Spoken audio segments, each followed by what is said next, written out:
friend. He's a person. So many things. How y'all doing? All right. What do you want? So you're just so we're all on the same page here. I guess we just go in brief introductions. Sure, of course.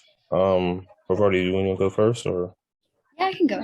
Hi, my name is Parvati. I'm a Spring 21 initiate of the Bold and Exquisite Beta Epsilon chapter of Lambda, Theta, Alpha, Latin Sorority Incorporated, and I'm a senior at Penn studying psychology and Africana studies. Excellent. My name is Jamon Nelson. I am a recent graduate as of December of 2021. I'm a fall 20 initiate of Omega Psi Phi Fraternity Incorporated, Omega Delta chapter at Temple University.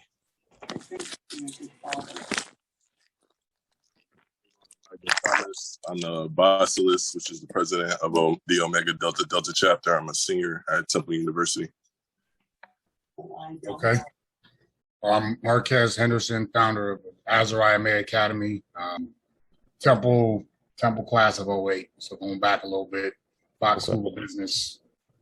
So congrats on the recent graduation. Thank you. Only a step, man. Law school's the goal, so Okay. First step in that direction. So appreciate that, though. Thank you. Awesome. So, I mean, we're a couple days from April being Sexual Assault Awareness Month. But Parvati, I think most of the questions you had are centered around domestic violence. Maybe we can start with how do you see like sexual assault and like domestic violence seeping into college campuses, and like maybe how does like college, like typical college life sort of like enable this behavior? You know, great question to get us started. We have to recognize that just because majority of students attend college to further their education, no one starts with a clear slate. Each student brings their unique set of values and experiences to their respective campuses. The average college student today grew up with an unprecedented amount of information available in the palm of their hands. We were given this gift of social media, but not taught how to use it responsibly. Millions of people walking around today are self-centered, self-absorbed, and in search of the next best thing. We have short attention spans and constantly seek instant gratification. Video games are filled with graphic violence and blatant sexuality. Despite the ratings on the video game packaging, you have preteens and teens spending hours each day on these gaming systems, raping, robbing, and murdering people for entertainment. This is mental conditioning. Mainstream music, movies, and television further compound this problem. All of these factors undermine healthy, deep-rooted relationships. Without healthy relationships, you won't build stable families. And without stable families, you cannot build strong communities. As a society, we've come to embrace antisocial aggression, which ultimately leads to asocial violence. And we can talk about the violence that occurs in the home, that's just the cycle of violence that, you know, if I've seen violence in my home as a child, then I'm more likely to perpetuate that. So, you know, you come to an international campus, into an international city like Philadelphia, Temple and Penn both have huge international communities. People are going to bring those experiences with them, and it doesn't matter really where they're from. If it's been accepted, then, you know, coming to a college campus and saying like, oh, okay, this isn't acceptable here, isn't going to change who they are and who they've been for the past 17, 18 years of their lives. That's a great point. That's definitely a great point. Trauma is something that's like overlooked and not talked about. Same with like a lot of things. You can tie that to a lot of things like mental health, you know, things like that. So that's definitely important. I don't know if we've already want to answer a question, or I can just answer a question following. Show me an answer. All right. So in the light of, like you mentioned, Philly, of course, where we're located between Temple and Penn, violence is a common thing that happens. So to answer the question, how can we better like raise awareness? Like, because that's the thing that's like very overlooked when it comes to like this the community in general. Yeah, so, I mean, the awareness piece I think is huge. We have to have more conversations like this, right? Because this isn't a man's issue or a woman's issue. This is a people issue, right? That cities are naturally rife with violence, right? We kind of accept that. If you live in a large city, there's going to be violence. We have to stop normalizing violence. I would say that, right? If you think about the video games, right, and video games play a huge part in our mental conditioning. But a lot of kids are playing Call of Duty right now, right? Fortnite, right? Kids running around shooting each other all day long, and they don't.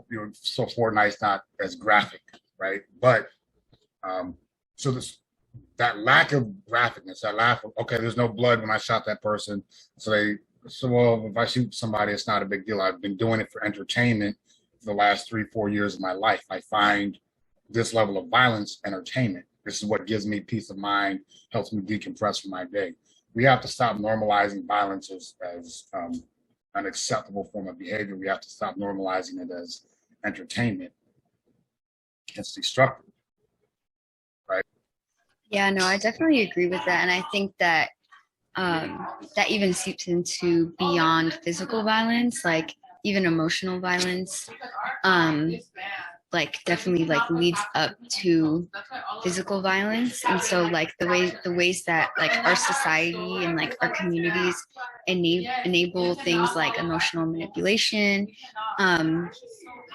definitely leads to things like physical violence. So I guess that sort of like ties into like my next question of like, why do you think it is important to understand those signs that are like not necessarily like a physical mark on somebody's body, but more so just like the signs of like mental anguish or mental manipulation? Like, why do you think that that's important to see, even way before like signs of like assault or abuse?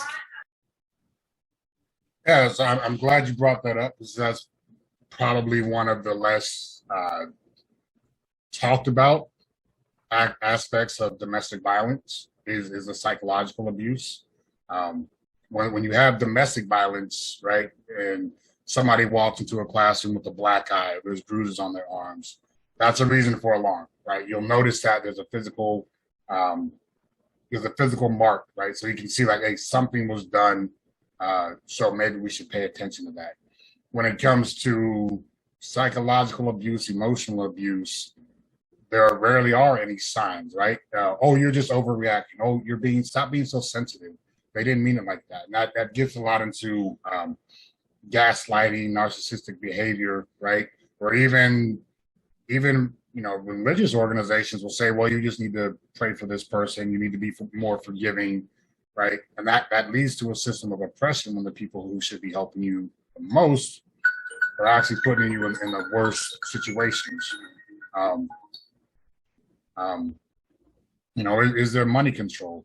Another form of domestic violence. Do they control, male or female? Doesn't matter. Are you allowed to go and hang out with your friends or be around the people that you want to be around?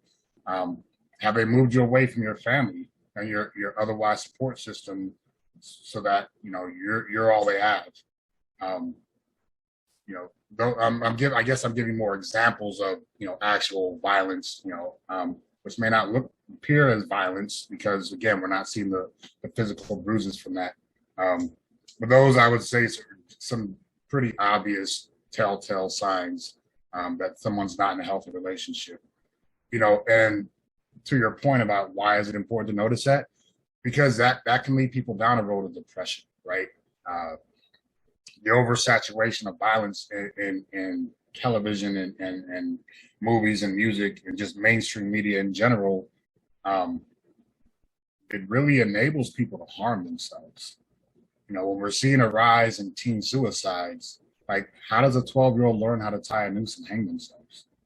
Well, it's not a very difficult thing to do, right? But now I will say, because some traditional schools of thought have said, well, they're selfish, That's a weak mindset, and that's far from the case. People who commit suicide or that there's generally a chemical imbalance, right? So that's a definite mental health issue that has nothing to do with someone's strength of character or strength of will.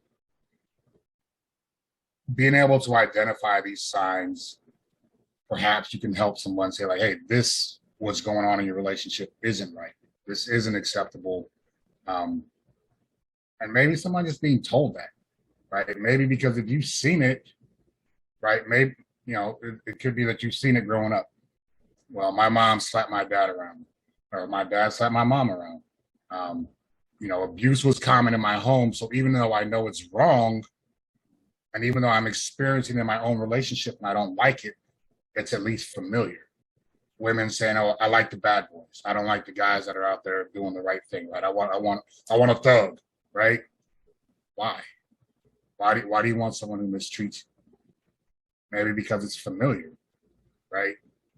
Maybe you think that the drama, the rage, the instability is an expression of love, right? Because it's an expression of emotion for sure, right? When someone's screaming at you, yelling at you, putting their hands on you, maybe that's not love, but at least it's a familiar form of attention that you're comfortable with because that's what you grew up seeing in your own home.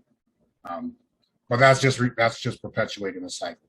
So by identifying these things, we can possibly, at least for some people, help break the cycle and foster healthy, loving, meaningful relationships instead. That's an excellent point. Very excellent point. If somebody's in a situation like that, right, whether it's domestic violence, or just abuse in general. Well, domestic violence, same thing. So how do you feel about that? Like, as far as like on both sides, whether that's a male coming to a female for help, or a female comes to a male for help and actually getting involved. Like, do you think it's best to get involved, or just to be like, it depends on the situation? So I'm gonna take the cop out answer and say it depends on the situation, right? So as a victim advocate, and I'm speaking from my personal experience, yeah, I volunteered for that role because I want to help people. But there's a limit to what I do, right? I'm not a counselor. I read an awful lot. I do, especially at this point in my career, I understand trauma. But my role in an official capacity as a victim advocate is simply as a resource point. I will point you to the trained psychologist, the trained psychiatrist. If someone calls me and they've just been sexually assaulted, then I will be the person to drive them in my own, not in my own vehicle, in a company vehicle, in my case, a government vehicle, right, to the hospital. If they have legal appointments due to, the reporting of a sexual assault and the resulting legal action that's going to take place, we escort them, we go with them so they never feel alone. I'm not qualified to give legal advice. Very often, the safest thing for me to do is to stay in my lane, right? So I understand what that other person who told you to like recommend them, to refer them elsewhere and back off. There could be a perceived threat, right? If a person in a relationship sees someone else stepping in and trying to be superhero, savior, right, to their significant other, yeah, you could be interfering, meddling. That can be perceived that way, right? Even if you have the purest of intentions, right? I would say a jealous person is probably one of the most dangerous people you will encounter. When we're talking about domestic violence, we're talking about control, right? I have this person under my control, and that unfortunately, it makes some people feel powerful, right? And so now you pulling someone out from under their control, you're taking away their sense of power, right? And so it's likely that they will respond with violence. And if they're already putting their hands on this other person,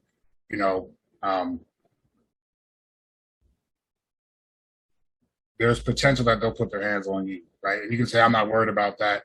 But again, your challenge, it's going back to a mental state. Again, you have to make the call on whether or not you're going to step in a situation of active violence. You know, you're in the room and you see someone get struck or beaten, you know, or you even if you're a passerby, again, I'm not going to tell you to that you're obligated, you have a moral obligation to break that up. No, I'm not going to say that. Would I do it? Most likely, yeah. Most likely with the training that I have and my knowledge of situational awareness, yeah, I would say 9 times out of 10, I'm going to get involved and at least try and de-escalate that situation. There are ways you can do that, right? Bystander intervention. When we're talking about an active event, like something ongoing, there are ways to do that where you don't put yourself at risk, or at least you minimize your risk. You always put yourself at risk when you get involved in someone else's business, right? I would say the best thing you can do for your friend is to know where she can go or he can go, right? Know about those resources so that, like, hey, like, I don't want to give you advice, right? Because in your mind, okay, this person's hitting you, they're cheating on you, they're controlling your money, any number of things that, like, all those so-called red flags, right? We're completely ignoring the psychological attachment. But very often, like, you love that person, you care about that person, right? And so there's potential for the person you think you're helping to turn on you, especially if you're trying to say, like, look at all this evil that they're doing to you. If they've been groomed, and many people have been groomed to believe that violence is love, that display of, you know, heightened emotion, they correlate that with love. Now you're interfering with that, right? Denzel in Malcolm X, right? And he's talking about the house Negro, right? The house Negro, even though he's still a slave, he thinks he's loyal to his master. Why? Because his life is better than, you know, those in the field. You know, and it can be very much the same in a situation of domestic violence. This person, I've been with this person from my youth. This person's been there for me. You know, this person has mistreated me, but they've at least been there, right? And so again, this violence that I experience in my life is familiar, it's comfortable. Even if I'm not safe, right? Like, this is where I want to be. And so, again, a roundabout way to answer your question, know the resources. You know, knowing those resources, the pros who actually do this, would probably be the best thing you can do to help your friend in this case and anyone else who comes along. No, I appreciate that. That is a good insight, a deeper insight into it. So now I understand it better, because I kind of took offense to it. Like, well, but I understand what you're talking about now. We kind of got into the questions that I had. How you doing? Once again, Ivan Thomas. I didn't give my professional background because I'm a non-traditional student. So I spent 10 years active duty in the U.S. Army, and I'm currently a national police officer in the National Guard. You did touch on intervention, intervening in domestic violence, and why it could be a tricky situation. So that's kind of the area that I'm touching on and crafting. And I kind of wanted to drive home and have people understand that the methods and so it creates a weird situation because a lot of people don't understand the mindset of, you know, the victims essentially. So they kind of cast judgment and feel like these incidents can be handled simplistically when in reality they're very complex, because their mind state creates like an environment where more than likely a victim is going to go back to the abuser. So and trying to craft realistic approaches to addressing incidences that people may come across where they suspect or are witnessing domestic violence happen. How do you think we could drive home that message better for people understanding how complex the situations are? Because I even for police officers, this is our most frequent call, and it is one of the situations that we can lose control over and like can escalate the easiest. So 23% of police that are killed every year are responding to domestic violence calls. Yeah. So, great question. I think bystander intervention training. But I think bystander intervention training is huge for police officers specifically. Like we kind of, or anyone who wears, any uniform really, right? As far as first responders, military, there is an inherent risk in the work we do, right? Like you understand that you are putting yourselves in harm's way to achieve a greater good. So even if your department, unit, whatever is not providing that training, I think, we have an obligation to go out and seek that level of understanding for your own safety. We recognize abuse is abuse, right? Regardless of who's perpetuating it. If we understand that the issue, as you stated, is very layered, very complex, we're not inclined to come in there trying to solve other people's problems, right? We want to de-escalate by any means necessary. But when you're the authority figure, you have a professional obligation to use the least amount of force necessary.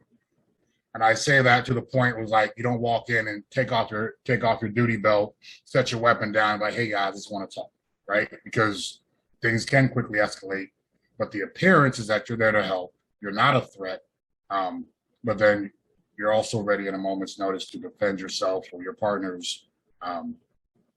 Should things escalate, even if your department's not offering it, go, take that time for your own safety, for your own, personal and professional longevity.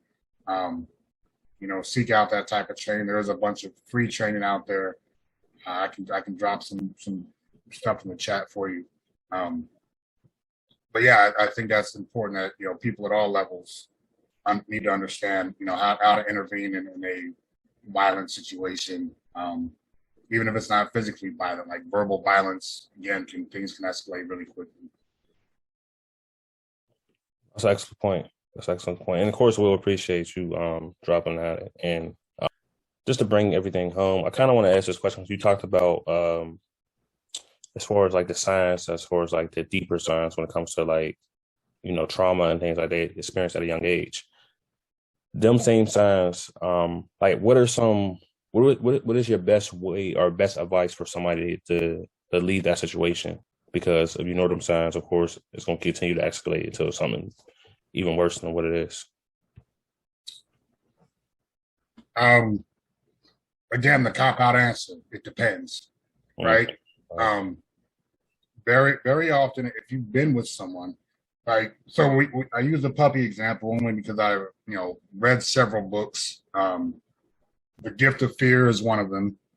Gavin DeBecker, excellent book. I recommend it to all my clients. I've read it several times. The Body Keeps the Score. Bessel van der Kolk. No Visible Bruises. Another one, Rachel Snyder. I met her. She came out here to Hawaii and did a presentation. Those three books, I think will give a better understanding. Too Good to Leave, Too Bad to Stay. Again, I'll put all those books in the chat for you guys to look up. Again, those are just a couple of resources to give you a better understanding of the psychology of domestic violence. Why would you stay with someone who beats you? If you think about a puppy, right? You have this puppy, right? And you feed it, you nourish it, you pet it, and then you slam it into the wall. right? And then you get, oh, puppy, come here. Like, who hurt you? And you pet it, right? And you pick it up and slam it into the wall again. That puppy's going to keep coming back, right? And it's like, even though it knows that you're the one who hurt it, it also sees you as a source. Like, this is my food source. This is my family. This is just how it is. And if you grew up seeing that in your home, and the person you're with, your abuser, grew up seeing that in their home, that's generational, right? Where you accept violence because it is literally a part of your DNA. That is normal to you. It is familiar. It's where you feel comfortable, right? Someone actually nurturing you and caring about you and giving you a voice, like, that's weird. And so, you know, like, I'm not comfortable there. I'm going to go back to what I know. And so, even though, like, if you say that the common sense person is going to say, like, no, just leave him. This is clearly wrong, right? You know, people stay for a number of different reasons, right? There's that psychological abuse. This is my protection. This is my support, my physiological support in terms of, you know, food, clothing, shelter. You know, going back to, if we discuss Maslow's hierarchy of needs, right? Which some say is not entirely accurate, but having those basic life needs met, despite the personal danger, you know, you may not see that there's a better way. And even if you do see the better way, maybe you don't think there's a better way for you. And if you've been manipulated from your childhood, or even as an adult, right? You know, if you don't feel like that you deserve better, or that you can get better, then why even try to leave? So even though they're in that oppressive, you know, enslaved situation, they may not realize it. And even if they do realize it, they may feel like there's no way out. So, you know, some people may be just looking for a way out. You have to be prepared to give them the resources, right? You can help them identify, and that's why I was talking about awareness being important, but action is so much more important, right? I can tell you're in an abusive relationship and this person's controlling your money and checking your phone, and you can't go and visit your friends. Okay, so help me, right? You've opened that can of worms, like, look how bad this is. Okay, help me. What can you do? Can you take me out of the situation? Can you help me establish my own economic independence so that I'm not relying on my abuser for my basic life's needs? What about my children, right? Can this person harm my children? Can this person go back and harm my family? Can they ruin my reputation? But we can't ignore the psychological attachment. You know, even if we can separate them from the physical needs, the physical attachments that they have, you know, that psychological abuse, that psychological hold that an abuser can put on their victim, it's a lot stronger than we think, and it's a lot stronger than most people are willing to acknowledge, especially if you don't understand it, right? So it's easy to be the outside person looking in, saying, like, this is wrong. But if once you're in that situation, sometimes, you know, as they say, you can't see the forest through the trees, right? So Excellent point. That's an excellent point. And I know we're about to close this out. Looking to Iva's point, that's probably the reason why in most situations, like where there's police staff and things like that, it's just because of like not having the proper training, but not understanding the full dynamics of like the importance of this. We thank you. We thank you for coming on this Monday. Of course, do you have a social media page or? Yeah, I'll go ahead and drop it in the chat. AzariahMay.org, Azariah May Academy on Instagram, Facebook. But yeah, I'll definitely put my contact information here.